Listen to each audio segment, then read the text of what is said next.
day here in the Word. New day, new week. New week. New week. Yeah. So, you got into it today? Yeah, you? I got into it. Yeah. Got a little bit into it. Okay. Yeah. What do you take us in? It's like Nehemiah, right? I read one chapter and it was pretty fire, I gotta say. I'm gonna have to go for the one I'm gonna go for chapter 5 here, I think. This is a chapter about how there's like richer Jews in, like, this is during one time when the walls are being built around Jerusalem, but there's rich people who are like loaning money and grain to like the newcomers. They're both Jews, but it's like there's some Jews that have been living in Jerusalem for a long time, and there's some Jews that just returned, the exiles that just returned from Persia. So they're poor, right? And so some are rich and some are poor, and the rich Jews are like, they're loaning money but at an interest, so they're kind of exploiting their own brothers, because see, that's like a problem, at least in God's family. Like, we shouldn't be doing that. Wait, what are they loaning money for? Well, it's like just to live. Like, they're loaning grain. Like, they don't have any food, because they just returned back to their homeland. They don't like have anything. Okay. And so they're building the wall and all this kind of stuff, but like they're loaning the poor Jews like money. And Nehemiah gets very mad, and he just calls them out. He's like, "Oh, like you shouldn't do that. You should like return the interest and not charge your Jewish brothers like interest on this, like, because they are one." And that's how it's supposed to be. It's supposed to be that they were one, and they didn't, like, in the back in the law, they weren't supposed to charge each other like interest on stuff, I don't think. And they're supposed to like help each other. Same thing with like the church, we're supposed to like help each other. But I just found it interesting and cool just how Nehemiah just like actually cares about what God cares about, because it's not just about the wall, it's not just about this project, which is part of what, a part of it, but we need to be careful to like not just want to do part of God's will, but in our own way, or like not with his heart. Because Nehemiah easily could have just been like, God appointed me to build the wall, we're going to do this, and I don't not really care about, some poor people are being oppressed, like whatever. That's how some people might do it, but he cared more about how he was doing it and to do it God's way.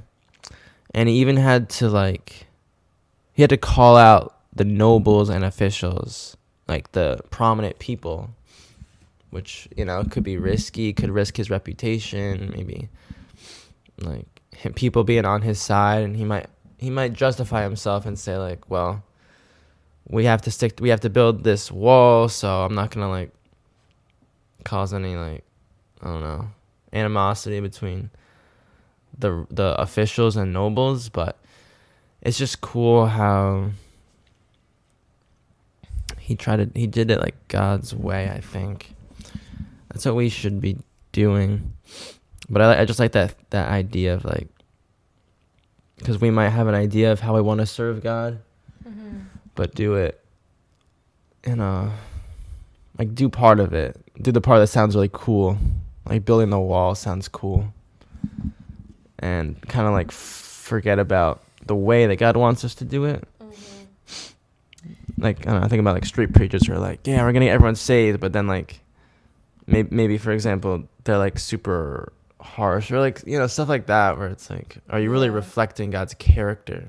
Because God has a bigger plan than just the wall. It's like he wants a city that is for his name, where his glory is gonna be displayed. Yeah. And that has to come across with everything, how poor people are treated and stuff. Yeah, that makes sense. Yeah, like, it was making me think of, like, in the New Testament where it talks about your works being burned up. So it, just like the whole thing, I guess. Yeah. Not about. It is about being obedient in what we do, but at the same time, it's not about what we're doing, but more like our heart in what we're doing. So we might not do anything big our whole life, or how we view things as big. But if we were being faithful in the small things, like cooking for your family or something, like, yeah, with a heart that pleases God, like, he's actually more pleased with that person than somebody who's doing all these things not with the right heart. Yeah. With whatever position you might give us, just having the right heart with it, it's cool. In the New Testament, how even the slaves with their like lowly position in society can be like really pleasing to God just by working hard and obeying their master, you know. Yeah, which is all of us who work and. Yeah, it's not necessarily about doing some like great and big thing, but just pleasing Him with your heart. Yeah. Yeah. Oh yeah, one about works burning up. That's 1 Corinthians 3. I guess. Yeah, it's like whether or not you're really doing it for God or for some other like your own purpose, you know, because we can change that in our hearts. Yeah, and that could happen. Yeah. At any point, I feel like you always have to check yourself. Yeah. In your works, for like in your serving, because especially if you're doing something that is looked at upon highly. Yeah. For God, even, it's just. You could fall into that kind of a sin, so. Right. It's a privilege to serve God and be checking our hearts. Yeah. So that it actually is serving God. Right. Well, that helps when you think about that it's a privilege. Otherwise, you might want more glory for yourself. Like, you know, I'm serving God. Like, I'm doing this great thing for God. And, like, look at me. But it's just like we don't deserve to be doing what we're doing. Yeah. And like, no matter what it is. So, yeah. No, I thought that was cool. Nice. Yeah. All right. You want to share a little Sure. some fire? Well, I mean, here we go. Like, 2 Samuel 11 and 12. David and Bathsheba. So, I guess I'll say some cool things that I saw, because most likely, you know, we know the story of David and Bathsheba, but to see like the details in certain verses and to try to like think about the motives or what God's trying to teach us specifically, because we can view it as like, wow, how could David do that? But no, like, it's sin, and we too are tempted and given to sin in different ways. So, obviously the thing that everyone points out first, the first verse, it was springtime, the time when kings go off to war. So, yeah, I think that attributes like a good portion of how he fell was that he wasn't doing what he was supposed to be doing. He wasn't busy. So in a way he could have, you know, yeah. If he was out at war like he was supposed to, this would have never happened, essentially. Yeah, that's true. That's definitely a big part of it. So to teach us to work, keep your mind and your heart focused on what you should be doing. Okay. And then also, so anyway, the fact that he didn't go and he stayed at home, and then one evening it said he went on the roof, and that's when he saw Bathsheba from the roof. And every point in this section shows the other part, I think, of how he felt, which is that first he looked. So let's say like you are tempted. That's, I think, the first. Let's say if you're tempted with a sin, well, you should already have it in your heart and mind that you're going to turn away from that, or that you have an accountability thing set up, or you you know the plan of action, like, Hmm. so that you don't take the next step. Like, but for David, he must not have had those things set up, which means in his heart, he wasn't really prepared to not sin. Like, he didn't, and I think that comes from the fact that in the previous chapters, it does mention that David had multiple wives already. And, multiple wives, different kids with those wives. It talks about that. So I think that, like, he must have somehow not thought it was a problem, or the fact that he, like, had already given into that kind of a sin. He was,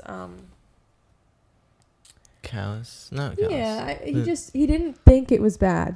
I don't think, So then if you don't think that that's bad, then of course at this point you already are kind of like, this isn't a big deal.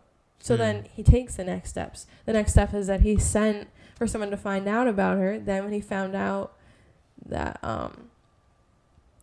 that she was married, then he still sent messengers to go and get her and bring her to him. And then the next step was that he killed her husband. Yeah. But each of those, I mean, it shouldn't happen that we, like, take actions to pursue the sin, I guess. Like, him just even asking, like, find out about her, he shouldn't have done that. Because obviously that's giving in to your temptation rather than fleeing your temptation. So I think it all came from the root of the sin of him already viewing marriage in a certain way that was not right, and viewing women in a way that was not right. Basically self-indulgence, lack of self-control, that was the root of the sin.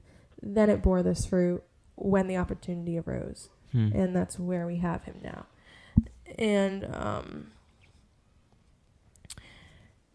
when he found out that she had a husband, that should have been the ultimate red flag. But true.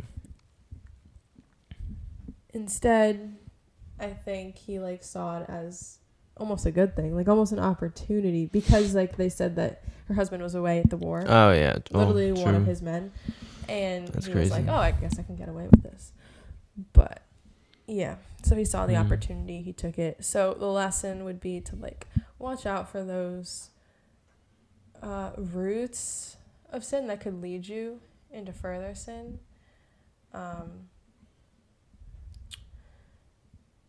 And we always want to have, like, the right view of things. So he maybe had the wrong view of marriage. Like, we want to make sure we have the right view of how God meant things to be, or how he wants us to view different things in the world and different sins and whatever it is. And we can just ask him to, like, reveal that to us. But it just starts with the heart. I just think it's interesting because David was a man after God's own heart, so you would think he would have something like this right. Yeah, right. But that's what sin does, right? Yeah. He lies to you. I know, it's like he actually went to the point of murdering someone, but... No, yeah, that's what sin does. But I just think even, like, why would he not view marriage in a way that's, like, one man and one woman? Like, if he was a man after God's own heart. True. And people use this to, like, argue that even in how it's worded, I mean, in the end of the chapter it says, but the thing David had done displeased the Lord. So people argue, what was a thing that David did that displeased the Lord? The murder or the adultery or, like, the root of the sin? Like, what, like, was God even mad about the fact that he had multiple wives? Or was that not a big deal? I mean, like, we should know from the New Testament and knowing God's character that it matters. Yeah. But I think you could read it as in, like, that wasn't the sin. And even, like, chapter 12 too. And, like, Nathan rebukes David, and God is merciful enough to send Nathan to further try to convict. Right. He sends Nathan to further try to convict David, and, even though I'm sure David should have already felt the conviction from the Lord himself, but anyway, God's merciful. Okay. And it says, basically, like, this is what the Lord is saying through him. Like, I anointed you as king over Israel. Like, I delivered you from the hand of Saul. Like, basically, look at all I did. Mm-hmm. I gave you your house. I gave you all your wives. And all of Israel and Judah. And if this had been too little, I would have given you even more. Which people use as like, yeah, like if that wasn't enough wives for you, I would have given you more. But I don't think that's what he's saying. Like, I think that would be taking out of context. Yeah. He was just more saying, like, the root of this sin is David's, like, discontentment, dissatisfaction, and everything that God gave him. Probably. And even, like, he should have known God would provide whatever he needed to satisfy his soul. Because anything that we do that's, like, sin must be something in us that's, like, not satisfied. Especially something like this where you want something more. like, indulgence and greed. That is like the root of a lot of sins. Yeah. Coveting, wanting. Which means that we're not fully satisfied in the Lord himself. Mm. Which would mean, in God saying that I would have given you more, maybe if we take our, like, feelings of discontentment or, like, desiring something sinful, then he would, like, satisfy us in himself. Maybe that would be what the more is. Like, I don't think God would want to give us more, like, material things to satisfy wives, because those don't satisfy. Because they don't satisfy. It's not that thing that satisfies. So, like, David must have been missing something from the. I don't know. I'm just trying to figure I it hear out you. to, like, figure out what it actually means by that. We know, yeah, because we know God. It's not like money, more wives is gonna satisfy someone. Yeah, So so it it doesn't make can't sense be for God that. to be saying. But I like how it says, I anointed, I delivered, I gave. You know, like think about that, and that does bring more contentment because you remember, like, That's true. how much you have. I think that's, like, a big thing of what But- the whole Bible is about. Is, like, remember, Yeah. be thankful. Yeah. That's how we are brought back to peace and satisfaction Yeah. in the Lord. Because it already is. We already have him. We already should be satisfied in him. But it's just, like, remembering and, like. Right. And then I like, if this had been too little, I would have given you even more. I just think about when we have, like, a need in our hearts, it's important just, like, we shouldn't feel like that desire because God's already given so much, but it's important just to go to God with that. If you feel any lack, then you should go to God. And, like, God will provide what you need. Yeah. Like, it's better to do that than just to be like, I need this, like, let me go get what I need. You know. So David should have gone to God with that. So maybe it's that simple. Like, maybe that's because, yeah, I would say that God still designed marriage to be between one man it's definitely and one woman. one-on-one. So it's not like, because there are parts that make it sound like, you know, the sin was the fact that she was married. Not like if she wasn't married, maybe God would have been okay with him doing that. But that doesn't make sense. And because he already had multiple wives.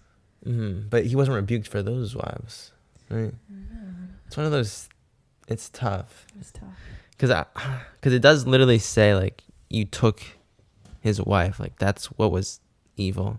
Yeah, exactly. So it yeah. is So then it seems the fact that she was already married, that was the problem. He That was was the sinning problem. against Uriah, not. Yeah, I feel like that was the problem. But not that God's pleased with multiple wives either. For some Just- reason, he didn't punish that kind of thing, like, heavily. Well, Yeah. You know what? I can't say that, though. Because in a way, he did. Like, He if you still think did. about all the kings, and if you think even about David. It's a lot of consequences. A lot of consequences with their sons. Lots of trouble, lots of family problems. There's. So it's not that there wasn't. Yeah. Yeah. There's still the consequences, even if he wasn't, like, rebuked. You see that clearly this is not God's design. This is not good. Yeah. Like, yeah, the fact that there's so many family problems, like, obviously that's a result of all the jealousy, comparison between this brother, that brother, because we had different moms and their relationships are like this. And Yeah. You could, yeah. Yeah. So I guess it makes sense. I think, yeah, it is a good just teaching to bring everything to God first and trust that, like, he will satisfy those desires or give us a bigger desire for him, like, whatever it is, like, yeah. It is just coming to him with that. That's good. Going to God.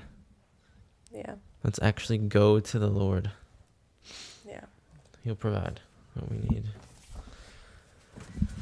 All right. Okay. Until tomorrow. Woohoo. See you tomorrow. See ya.